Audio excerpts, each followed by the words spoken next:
उसकी नियुक्ति राष्ट्रपति के मोहर लगे आज्ञा पत्र के माध्यम से होती है। इस प्रकार वह केंद्र सरकार द्वारा मनोनीत होता है। राज्यपाल का सीधा निर्वाचन राज्य में स्थापित संसदीय व्यवस्था की स्थिति के प्रतिकूल होता है। राज्यपाल का सीधा निर्वाचन राज्य में स्थापित संसदीय व्यवस्था की स्थिति के प्रतिकूल ही होता है। सीधे चुनाव की व्यवस्था से मुख्यमंत्री और राज्यपाल के बीच संघर्ष की स्थिति पैदा हो सकती है। राज्यपाल सिर्फ संवैधानिक प्रमुख होता है, इसलिए उसके निर्वाचन के लिए चुनाव की जटिल व्यवस्था और भारी धन खर्च करने का कोई अर्थ नहीं है। राज्यपाल का चुनाव पूरी तरह से वैयक्तिक मामला है, इसलिए इस चुनाव में भारी संख्या में मतदाताओं को शामिल करना राष्ट्रहित में नहीं है। एक निर्वाचित राज्यपाल स्वाभाविक रूप से किसी दल से जुड़ा होगा और वह निष्पक्ष व निस्वार्थ मुखिया नहीं बन पाएगा। राज्यपाल राष्ट्रपति द्वारा नियुक्ति की व्यवस्था से राज्यों पर केंद्र का नियंत्रण बना रहेगा। राज्यपाल का सीधा निर्वाचन राज्य में आम चुनाव के समय एक गंभीर समस्या उत्पन्न कर सकता है। संविधान ने राज्यपाल के रूप में नियुक्त किए जाने वाले व्यक्ति के लिए 2 क्वालिफिकेशन निर्धारित की हैं। उसे भारत का नागरिक होना चाहिए, वह 35 वर्ष की आयु पूर्ण कर चुका हो। राज्यपाल के पद की कुछ शर्तें होती हैं। उसे ना तो संसद सदस्य होना चाहिए और ना ही विधानमंडल का सदस्य।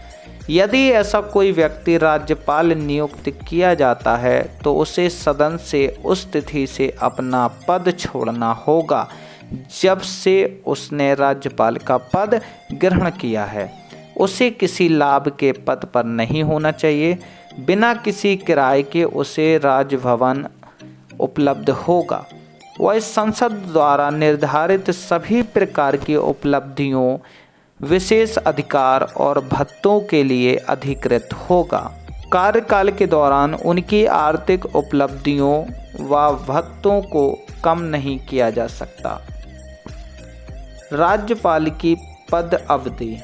एक राज्यपाल 5 वर्ष के अपने कार्यकाल के बाद भी तब तक पद पर बना रह सकता है जब तक कि उसका उत्तराधिकारी कार्य ग्रहण ना कर ले।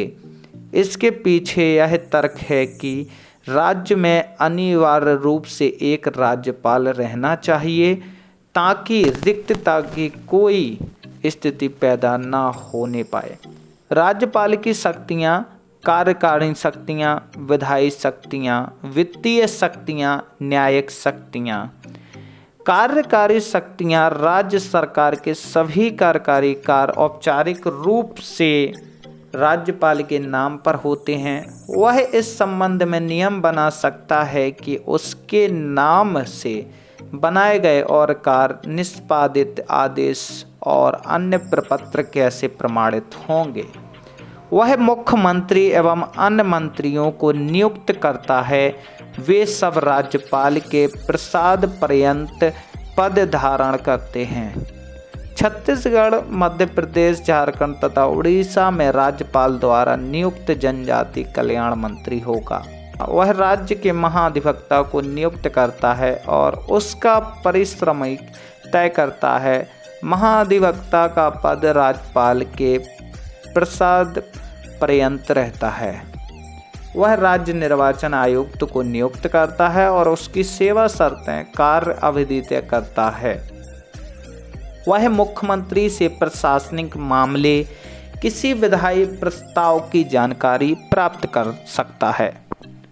वह राष्ट्रपति से राज्य में संवैधानिक आपातकाल के लिए सिफारिश कर सकता है। राज्य में राष्ट्रपति शासन के दौरान उसकी कार्यकारी शक्तियों का विस्तार राष्ट्रपति के प्रतिनिधि के रूप में हो जाता है।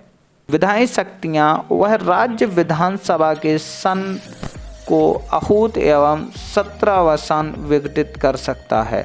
वह विधानमंडल के प्रत्येक चुनाव के पश्चात पहले और प्रति वर्ष के पहले सत्र को संबोधित कर सकता है। जब विधानसभा अध्यक्ष और उपाध्यक्ष का पद खाली हो तो वह विधानसभा के किसी सदस्य को कार्यवाही सुनिश्चित करने के लिए नियुक्त कर सकता है। वह राज्य विधानसभा के लिए एक आंग्ल भारतीय समुदाय से एक सदस्य की नियुक्ति कर सकता है।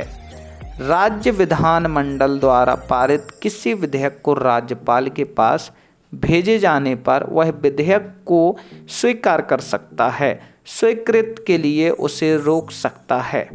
वित्तीय शक्तियाँ, वह सुनिश्चित करता है कि वार्षिक वित्तीय विवरण राज्य बजट को राज्य विधानमंडल के सामने रखा जाए। धन विधेयकों को राज्य विधानसभा में उसकी पूर्व सहमति के बाद ही प्रस्तुत किया जा सकता है। बिना उसकी सहमति के किसी तरह के अनुदान की मांग नहीं की जा सकती है। वह किसी अप्रत्याशित व्यय के वहन के लिए राज्य की आकस्मिकता निधि से अग्रिम ले सकता है। राज्य के राज्यपाल को उस विषय संबंधी जिस विषय पर उस राज्य की कार्यपालिका शक्ति का विस्तार है, किसी विधि के विरुद्ध किसी अपराध के लिए सिद्ध ठहराए गए किसी व्यक्ति के दंड को क्षमा, उसका प्रतिविलंबन, विराम या परिहार करने की